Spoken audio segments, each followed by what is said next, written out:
ఆ బట్టలు ఇస్త్రీ నలగకుండా మడత పెట్టు. మంచిగానే పెడతా గానీ క్యాంపు నుంచి 2 రోజులు ముందే రావచ్చు కదా. వెళ్ళడం వరకే మన చేతిలో ఉంటుంది, రావడం మన చేతిలో ఉండదు. అయినా అక్కడ వర్క్ కంప్లీట్ కావాలి కదా.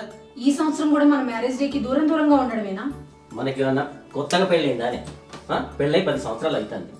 ఇదిగో రోజులు మారినా పెళ్లి డేట్ మారదు. పోయిన సంవత్సరం కూడా ఇట్లానే చెప్పారు. కరెక్ట్ మ్యారేజ్ డేకి క్యాంప్కి వెళ్ళారు. నా వర్కే అదే, ఎప్పుడు ఎక్కడ ఉంటానో నాకే తెలియదు. సరేతి, నా రాతే మంచిగా లేదనుకుంటా. మీరు క్యాంప్కి వెళ్ళిన వారం రోజులు మా పుట్టింటి పోయేస్తా. సరే పోయేద్దు కానీ ఇదిగో మీ అన్న మనకి ఇవ్వాల్సిన 2 లక్షలు వచ్చేటప్పుడు అడుకొని తీసుకురా. ఇప్పటికే 2 సంవత్సరాలు అవుతుంది. ఇప్పటి వరకు వాటికి వడ్డీ లేదు, గిడ్డీ లేదు. మా అడకతది, నువ్వైతే మంచిగా పోయిరా.